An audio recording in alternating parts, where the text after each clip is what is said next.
En Roma algunas damas comerciaban, sí, pero con limitaciones. Apia no era la única. Muchas en la ciudad lo hacían, pero muy pocas podían realizarlo de manera completamente independiente. Para comerciar y administrar sus herencias y capitales, las romanas necesitaban nombrar un tutor masculino de su confianza, quien firmaba los papeles correspondientes en su nombre.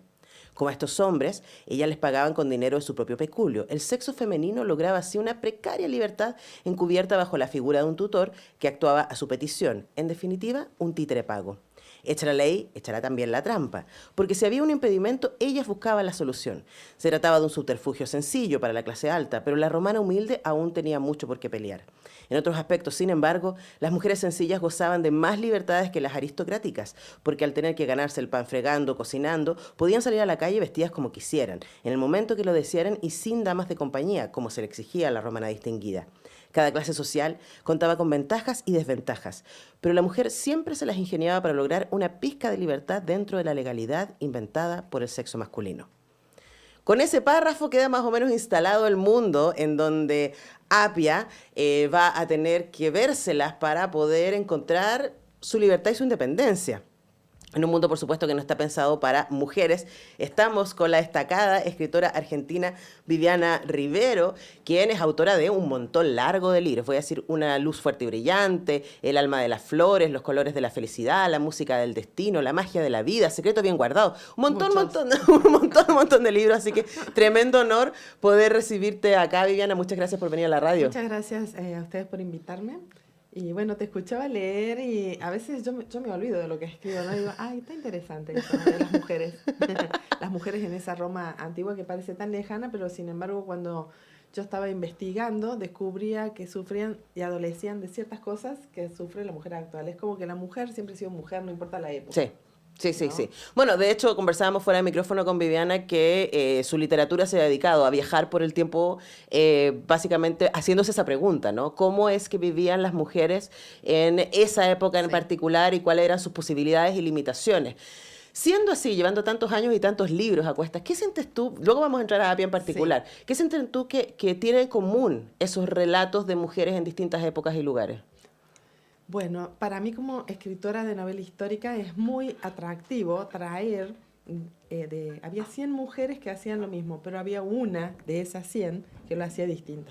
La pionera, la que elige un camino que no está marcado aún, la que se anima o que desea tanto hacer algo que por eso va hacia adelante, ¿no? Desea tanto y eso le da el valor para hacerlo. Entonces, eso es lo que a mí me motiva muchas veces cuando yo elijo un personaje, una vida, contar esto de la pionera, porque es muy inspiradora además para nuestros días. Claro.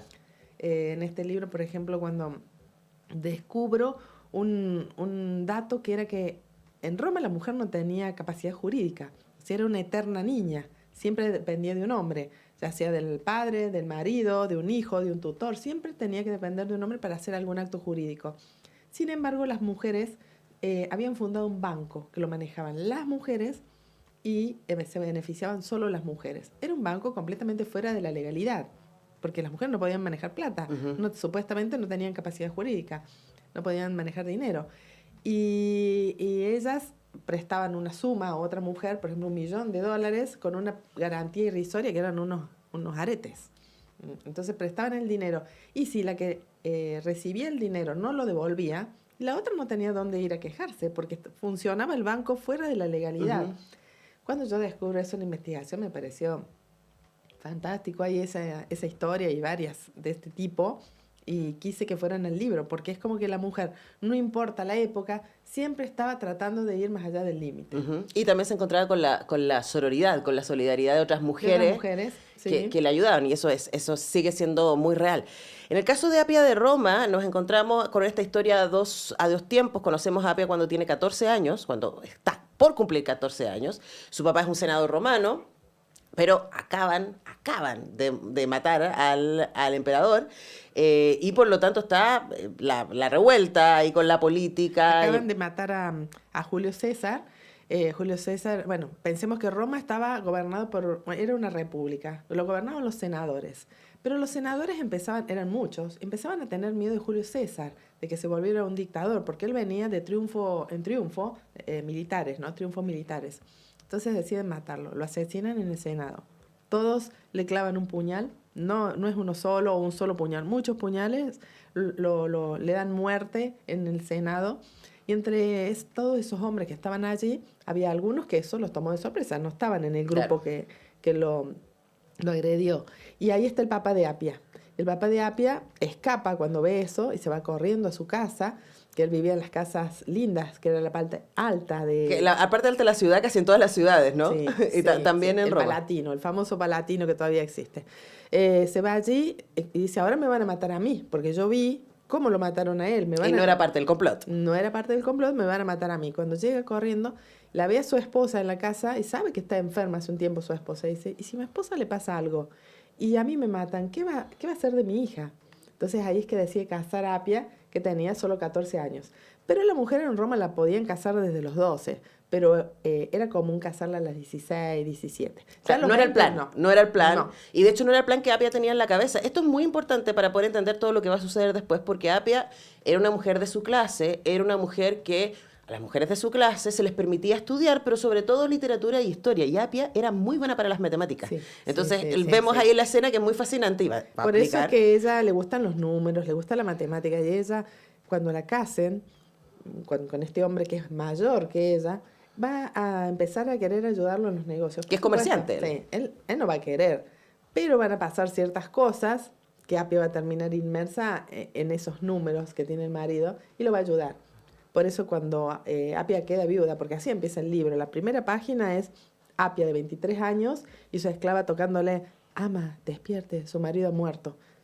Dice, tiene 23 años, pero ella empieza a recordar, claro, hace 9 que la han casado, claro, cuando tenía 14. Entonces, ella a partir de ese momento, a través de un tutor, va a querer meterse en el mundo de los hombres, a negociar. Le van a decir, sí, no hay problema, tú negocia, pero a la cofradía, a las reuniones de la cofradía no vas a entrar. Y la cofradía era de los hombres. Y ella dice, ¿cómo voy a poder yo negociar si no sé el precio de las perlas por no ir a ese negocio? Claro, porque es cofradía de los vendedores de perlas, de las margaritas, que sí, dicen. Sí, sí. Las perlas se llamaban margaritas, ¿no? Así se le llamaba en latín a las perlas. Y entonces ella dice, ahí dicen de qué barco, en qué barco van a transportar las perlas, de qué puerto vamos a salir. Y dice, yo tengo que entrar ahí. Entonces su esclava, Furnilla, va a idear un plan para entrar de manera secreta, ¿no? Y a partir de este momento, cuando ella cumple esos 23 años y empieza a ser una mujer viuda, es como que recién ahí empieza a vivir ella, ¿no? Empieza su historia de amor, porque va a conocer un hombre, recién ahí ella nunca estuvo enamorada de su marido, era un hombre muy mayor. Es la historia de su vocación, de todo lo que va a pergeniar para poder desarrollar y todas las luchas que va a tener, cosas muy, muy interesantes. Y de la relación entrañable que se va a dar con Furnilla, que era la esclava principal de ella, ¿no? Que supuestamente ellas no podían ser nada, era una ama y una esclava, pero van a aprender a apoyarse, a quererse, porque saben que en ese mundo de hombres es lo único que tienen, ¿no? Claro. Claro, escuchamos a Viviana Rivero, autora de múltiples novelas, la más reciente de ella y la que comentamos, Apia de Roma, que salió este mes acá en Chile vía Planeta.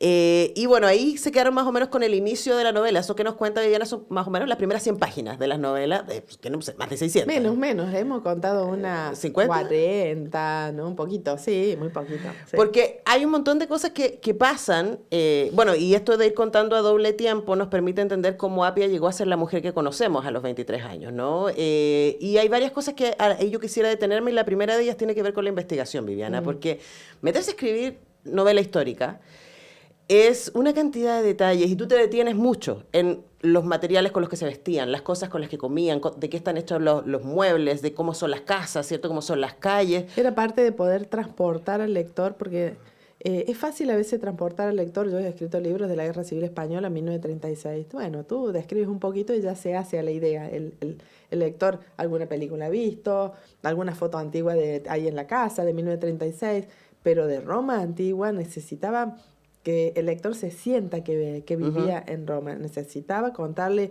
que los romanos comían acostados y no sentados en una mesa, acostados en camastro y con la mano tomaban los trocitos de comida que estaban cortados de una manera bien pequeña. Se movían de un lugar a otro en literas, que eran habitáculos de forma rectangular donde podían ir también recostados y eran llevados por esclavos. Así se trasladaban de un lugar a otro. Entonces era un mundo distinto, era casi como el planeta Marte, no el planeta Tierra. Yo quería que el lector entendiera bien, supiera. La primera página, no sé si habrás visto. Sí, hay unos dibujitos. Unos dibujitos que yo insistí para que los hicieran esos dibujitos, ¿no? Porque era parte de poder, de que el lector rápidamente se haga la idea que es una litera, que cómo era el lugar donde comían, que se llamaba el triclinium. Claro. Y eso, claro, va dotando de verosimilitud de este mundo y nos permite viajar. Una de las cosas maravillosas que nos permiten los libros, y quienes leemos desde chicos, para mí siempre los libros han sido un lugar de viaje. En la pandemia fue muy evidente eso también, ¿no? Es como quiero irme a otro lado, agarro un libro y puedo viajar a través de eso. Pero eso tiene también un tremendo riesgo, hablábamos antes, ¿no? Las posibilidades de anacronismo, las posibilidades de errores, inmediatamente va a romper ese acuerdo de verosimilitud que existe entre quien cuenta el cuento y quien lo recibe. Yo creo que el escritor de novela histórica tiene que tener mucho cuidado, ¿no? Porque es parte del disfrute del lector no tener ningún bache, claro. no tropezarse, no tener ningún tropiezo. Yo siempre digo, yo doy clase en la universidad en España de letras y siempre le digo a los alumnos, el lector tiene que patinar y olvidarse de todo, disfrutar que está patinando. Ahora, cuando cometes algún error histórico o algo así, y es un tropiezo, ya deja de disfrutar el patinar. Paso mucho tiempo investigando muchos libros. En general, mis libros, yo leo de 12 a 15 libros, además de todas las entrevistas y todo, de documentales y libros de historia, ¿no? Pero en el caso de Roma me llevó más tiempo. Yo le calculo que eran 30 y pico de libros leídos para poder escribir. Yo estaba en casa y venía mi marido y me decía, ¿empezaste a escribir? No, porque era como que cada día decía, hoy empiezo, pero apareció un nuevo libro. Vemos en Apia de Roma un personaje secundario, es Cleopatra. Cleopatra fue contemporánea a Apia. Entonces voy haciendo un paralelismo entre la vida de ambas desde niñas, porque yo quería contar cómo dos mujeres que le enseñaron a ser fuertes, intentan ser fuertes, pero eso les quita la flexibilidad.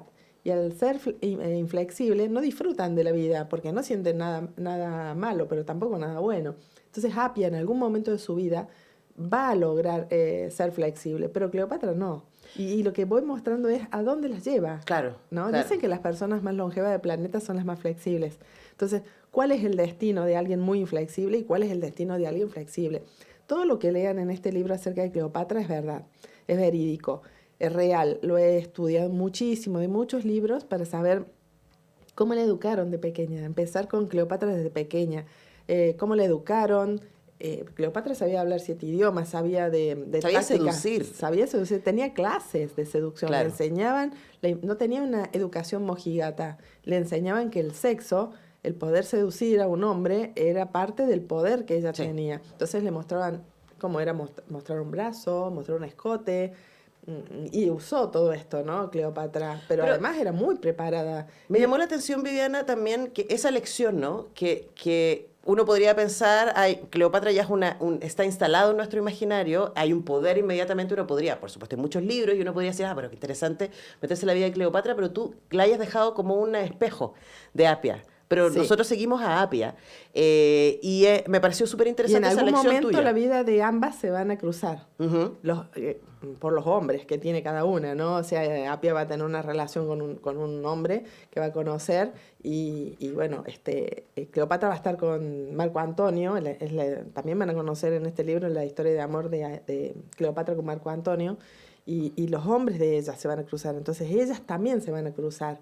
Y me parecía muy interesante. Entonces el lector va de a poquito y dice, ¿qué le va a pasar con Cleopatra? ¿Por qué me pone cada tanto un pedacito de Cleopatra? Porque en algún momento importante ambas se van a cruzar y va a pasar algo decisivo. Ahora, pero también yo creo que, o por lo menos a mí me hacía sentido mientras leía el libro, por esto que tú dices, ¿no? En un mundo de hombres, a ambas se las entrena para ser duras. A Apia se le dice, tú tienes que ser dura como el hierro. A Cleopatra se le dice, tú tienes que ser como las pirámides. Apia le decía que tenía que ser dura. Y ella empieza a usar un truco psicológico para poder soportar lo que le toca en la vida. Y a Cleopatra, no su mamá, porque la mamá de Cleopatra no sale nada en la historia. No se sabe si la asesinaron o murió en el parto, pero la crió una nana. Y la nana le decía, nada te tiene que dominar. ni el poder, ni el amor a un hombre, ni siquiera el amor a los hijos. Cleopatra pasaba pocas horas con sus hijos para no ser vulnerable al cariño de sus hijos. Ahora, es muy interesante porque, claro, los personajes, como tú dices, se dan la vuelta para decir, ok, esto puede ser eficiente. Y yo pensaba en el contemporáneo, ¿no? En épocas de feminismo, en épocas en donde las mujeres estamos haciendo avances a través de la lucha, estamos teniendo, por supuesto, muchas más posibilidades de las que tenía Apia. Sí. Pero todavía hay muchos espacios, especialmente los espacios de poder en donde a las mujeres se les exige que sean muy masculinas, ¿no? Como además, como si el poder fuera masculino y no humano. Y ahí quería preguntarte ¿qué sientes tú que tienen para enseñarnos Cleopatra y Apia a las mujeres y hombres contemporáneos? Bueno, a mí me gusta ver esto de que evolucionaban, que es una característica que tenemos actualmente las mujeres. Evolucionamos. No nos hemos quedado quietas nunca. El hombre ha sido un poco más quieto, pero la mujer ha ido por más todo el tiempo. Supongo que intranquiliza el no tener exactamente los mismos derechos, y eso es lo que motiva. En las épocas antiguas, ¿qué veían ellas? Ellas no tenían una lucha de género, pero sí, cada una desde su lugarcito trataba de saltarse el límite. Hacía lo que podía, trataba de saltarse el límite. Nosotras vivimos en una época que yo siempre digo que tenemos los reflectores puestos, ¿no? Por primera vez nos han puesto los reflectores, nos han dicho, bueno, dime, ¿qué quieres? ¿Qué leyes? ¿Qué necesitas como mujer? No sé si nos lo hacen porque nos quieren o porque convenía en esta época que preguntarnos eso, no lo sé. Pero nos lo han puesto y es una posibilidad muy grande porque ni mi madre ni mi abuela tuvieron el reflector puesto y le preguntaron, ¿qué leyes quieres? ¿Qué necesitas? No. Es bueno, es muy bueno. Algunas leyes se van consiguiendo cosas. Faltan muchas porque... Y hay otras que están en riesgo. También. Los hombres a veces, por el mismo trabajo que hacemos las mujeres, ganan el doble, sí, ¿no? Entonces, hay ahí algo, ¿no? Que todavía falta. Pero también tener los reflectores, si bien es muy bueno, como dije, porque ni mi madre ni mi abuela lo tuvieron a los reflectores, también tiene algo que es estresante de tener el reflector todo el tiempo sobre nosotras, porque estamos siendo observadas y nosotros queremos demostrar que somos buenas, igual que un hombre, o mejor para hacer un trabajo, demostrar. Es un precio que vamos a pagar las que tenemos el reflector, la generación que tenemos el reflector. Supongo que la generación que viene, yo a veces lo veo un poco más con mi hija, que no siente tanta presión de tener que demostrar nada, hace lo que se le da la gana, ¿no? Sí. Entonces digo, los beneficiados, y bueno, van a ser las generaciones de las mujeres que vienen, ¿no? Sí, estaba pensando un poco, no pensaba en Apia y en Cleopatra y en esta cosa así como de las superwoman feministas que tienen que ser impecables en el trabajo, pero también impecables en la crianza y también impecables como pareja. Tienen que ser diosas sexuales, pero además tremendamente racionales. Sí, es como, sí, a ver... sí. Todo te piden. Pero entonces, aquí tenemos a un par de mujeres, Apia de Roma y Cleopatra de Egipto, para enseñarnos a reflexionar respecto a eso. De verdad, es un viaje. Yo les recomiendo mucho, así como si quieren, en estos días nublados y oscuros, irse a esa Roma, si te gustan las series de Roma.